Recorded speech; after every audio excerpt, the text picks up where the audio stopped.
topic that I am going to speak is T.S. Eliot, Tradition and the Individual Talent.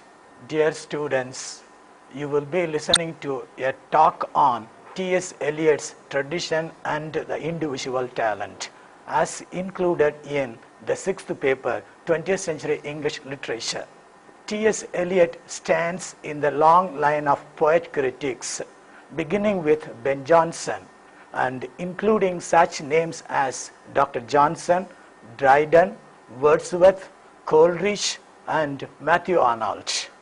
These critics know the mysteries of their own art and so can speak with conviction and force. Eliot's critical pronouncements were first published in the form of articles and essays in numerous journals and periodicals of the day. Poetry and Drama, Hamlet and His Problems, the English Metaphysical Poets, Tradition and the Individual Talent, The Function of Criticism, and The Frontier of Criticism are among his more popular essays in literary criticism. Eliot's criticism comes from his poetic workshop, hence its special significance. Censure. Eliot's essay was first published in 1919 as a critical article. It is generally considered to be the manifesto of his major poetic theory, a theory which was later on elaborated and modified but never discarded. This essay is divided into 3 parts. The first part gives us Eliot's concept of tradition. The second part develops his idea of the impersonality of poetry. And the third short part is a summing up of the whole discussion. Eliot begins his essay by pointing out that the word tradition or traditional is seldom used in English writings. It is used as a phrase of censure. It sounds unpleasant to the English ears. Every nation and every race has its own creative as well as critical habits. The English are very conscious of the shortcomings and limitations of their creative genius rather than their critical turn of mind. Hence, the English are less critical and more spontaneous. From the enormous mass of critical writings appeared in the French language, we can conclude that the French are more critical and less spontaneous. Individuality.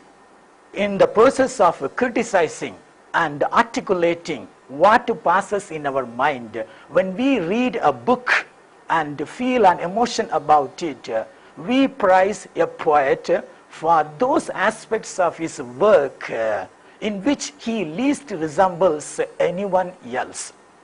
We think that in those aspects his individuality is expressed. We express satisfaction for his difference from his predecessors, particularly his immediate predecessors. We endeavor for what is the peculiar essence of the man, for we suppose that the chief merit of a work lies in individuality and originality. When we examine this matter with an objective mind, we can realize that the best and the most individual parts of his work may be those in which the dead poets assert their immortality most vigorously. Tradition. According to Eliot, tradition does not mean merely handing down certain conventions. It does not mean slavish imitation of what has already been achieved. In this regard, novelty is better than repetition. To Auddeyt, tradition is a matter of much wider significance. It cannot be inherited. It can be obtained by great labor. This great labor is the critical labor of knowing the dead, of sifting what is good from the bad, of knowing what is good and useful, and of judging which of the writers of the past continue to be significant in the present. So, tradition implies a recognition of the continuity of literary past. This tradition represents the accumulated wisdom and experience of ages. So it is essential for noble and great achievement when the poet wants to acquire historical sense. A poet can obtain this tradition when he acquires this historical sense. A poet who has got this historical sense is compelled to know the knowledge of the past. Historical sense involves a perception not only of the pastness of the past but also of its presence. One who has the historical sense feels that the whole of literature in Europe, from Homer down to the present day, including the literature of his own country, forms one continuous literary tradition. He feels that the past lives in the present, and the past and the present form one simultaneous order. So the writer who has got this sense of tradition is acutely conscious of his generation, of his place in the present, and of his relationship with the past. Comparison and contrast. As and when a new work of art arrives, a new poet emerges. This new poet and his work of art must be compared and contrasted with the dead poets and artists. The comparison and contrast is essential for forming an idea of the real worth and significance of the new work of art and the new writer. T.S. Eliot says, no poet, no artist has his complete meaning in isolation. The value and significance of a new writer can be assessed only in relation to the dead poets. T.S. Eliot adds that tradition is not anything fixed and static. It is dynamic. It is changing, growing, and becoming different from what it is. So the new poet is expected to be guided by the past, just as the past directs and guides the present, so also the present alters and modifies the past. So whenever a new work of art is created, it modifies and alters the existing monuments of tradition. The relationship between the past and the present is not one-sided. It is a reciprocal relationship. Even the great writer like Dante or Shakespeare must add something to the literary tradition out of which the future poetry will be written. Analysis and conformity. The new writer must be compared and contrasted with the dead poets and judged by the standards of the past. The judgment is not made for determining good or bad, not deciding whether the new work of art is better or worse than the works of the past. The comparison and contrast is made for knowing the facts, all the facts about the new work of art, and for the purposes of analysis and for forming a complete understanding of the new writer and his work of art. This is a conformity between the past and the present. The past helps us to understand the present, and the present throws light upon the past. In this way, we can form an idea of what is really original, individual, and new, significant, current. Eliot's sense of tradition does not mean that the poet must have acquired the past as a whole without discrimination. Nor does it mean that he must know some poets whom he likes. Nor does it mean some period or the age which he admires. To know the tradition, he must analyze critically what are the main currents and what are not. He must confine himself to the main significant current to the exclusion of the topical or the incidental. A labor of intelligence. Eliot's sense of tradition requires a vast amount of erudition. It may be argued that there have been great poets who were not learnt, and further that too much learning deadens or perverts poetic sensibility. However, knowledge doesn't mean bookish knowledge. It is the duty of every poet that he must acquire this literary past continuously, and he must cultivate this consciousness throughout his career in order to form and create something great. A great poem is a living whole of all the poetry that has ever been written. This is what Eliot says. What happens is that a poet suffers and sacrifices his self or personality to the literary tradition to which he is owing an allegiance. His poetic sensibility must be shaped and altered by the literary past tradition. The progress of an artist, according to Eliot, is a continual self-sacrifice, a continual extinction of personality. When the poet is immature and adolescent, he may give expression to his individuality. But as his powers mature, there must be greater and greater extinction of personality, and he must acquire greater objectivity. The poet must depersonalize his emotions and passions, and he must try to acquire the state of objectivity.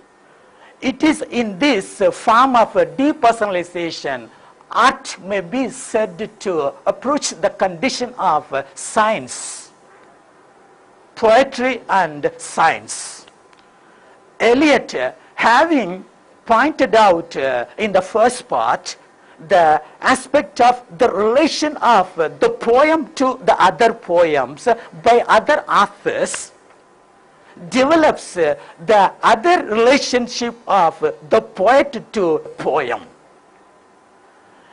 Eliot's theory of depersonalization is defined with a suggestive scientific analogy.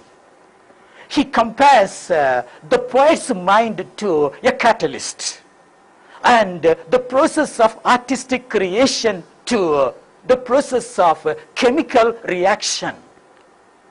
When we mix the two gases, oxygen and sulfur dioxide, in a chamber containing a shred of platinum, they form sulfurous acid. And this chemical combination takes place if at all there is a piece of platinum in the chamber. Nevertheless, the newly formed compound sulfurous acid does not contain any trace of the platinum. The platinum itself is apparently unaffected. It has remained inert, unchanged and neutral. So the poet's mind is the catalyst.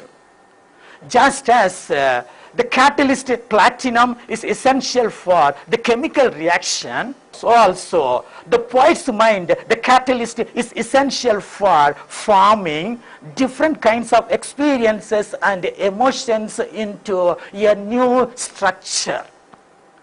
The poet's mind does not undergo any change during the process of artistic creation. The mind of the poet is constantly forming different experiences and emotions into a new whole. But the more perfect the artist, more completely separate in him will be the man who suffers and the mind which creates. In the case of a young poet, adolescent, immature poet, his emotions and experiences can be given expression in his poems. According to Auddeyt, the progress of an artist or the maturity of an artist is the completeness with which his mind digests and transmutes the various emotions and passions into a new different compound. So the self of the poet does not find expression in the poem.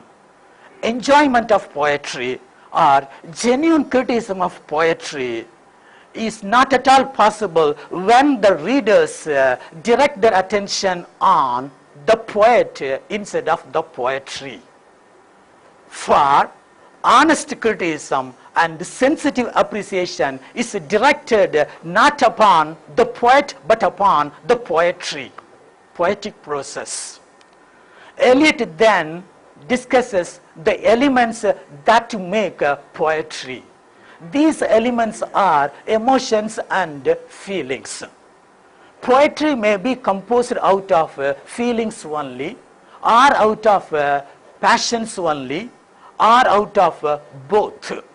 The greatness of the poem does not depend upon the spontaneous overflow of powerful feelings, nor does it depend upon the greatness, intensity of the emotions which are the components of the poem, but does depend upon the process of artistic creation. Just as pressure is needed for chemical reaction, here also poetic intensity, concentration is required for the fusion of emotion and feelings to form a new compound. Great variety is possible in the transmutation of emotion. In this regard, Auddeyt has been referring to various illustrations taken from European and English literatures. Paolo and Francisca episode, Agamemnon and Othello. He also refers to Keats' Ode to a Nightingale, which has numerous complex feelings having nothing to do with the bird. Auddeyt also quotes a passage from Middleton's The Revenger's Tragedy in order to show the network of floating feelings linked with structural emotion, art emotion. Auddeyt says that the poet has no personality to express. He is the medium in which all kinds of impressions and experiences combine in peculiar and unexpected ways. Impressions and experiences which are important for the man may not find a place in the poetry. And experiences and impressions which are important in the poem may not be significant to the man. Hence, there is a subtle difference between the poet who creates and the man who suffers or experiences. So the poem does not express the poet's personal emotion. The emotion that is found evoked in the poem is entirely different from the emotion of the man. The emotion also evoked in the poem is refined and complex, whereas the personal emotion is simple, flat, and crude. It may be argued that the poet must express new emotion which always result in eccentricity. The poet is not at all expected to find new human emotions. He must depend upon the ordinary ones, and these ordinary emotions must be given a smart meaning, a new significant value, and a new structure. And this kind of emotion is impersonal. The poet can attain this impersonality provided he surrender his self to the work to be done. The poet can know what is the work to be done when he acquires the historical sense, the consciousness of the whole of European literature from Homer down to the present day, including the literature of England. This is how the poet can show his allegiance to external authority. According to Auddeyt, poetry is not a turning loose of emotion. It is an escape from emotion. Poetry is not the expression of personality. It is an escape from the personality. The poet can have his personality, he can have his emotions, but he must know how to escape from his personality and how to depersonalize his emotions. In the third part, Auddeyt sums up that juster estimation of actual poetry, good and bad, is possible, is a laudable aim when the readers divest their attention from the poet to the poetry. There is a large number of people who can appreciate the expression of sincere emotion in verse. There is a smaller number of people who can appreciate the expression of technical excellence. Very few know the expression of significant emotion, the emotion which is found in the life of the poem, but not in the history of the poet. This impersonal emotion is structural, and this impersonal emotion, put in other words, the impersonality which the poet can attain provided he owes allegiance to the form and the idea of European and English literatures. To sum up, Auddeyt's theory of poetry as explained in tradition and the individual talent establishes the fact that Auddeyt is anti-romantic, anti-Wordsworthian, and anti-subjective. He feels that emotion, recollection, tranquility is nothing to do with the artistic creation. And hence, in the process of artistic creation, there is only concentration. Concentration of number of heterogeneous experiences and a new compound resulting from this concentration. And Auddeyt is of the opinion that poetry is a matter of organization and not having any kind of connection with inspiration nor recollection. Auddeyt's rejection of romanticism has led to his formulating the literary theories from which all his poetry since has derived. In this intellectual bias, in this belief that authority rather than liberty is the guide to truth, in this respect for formal details is Auddeyt's kinship with Augustan classicism. Thank you.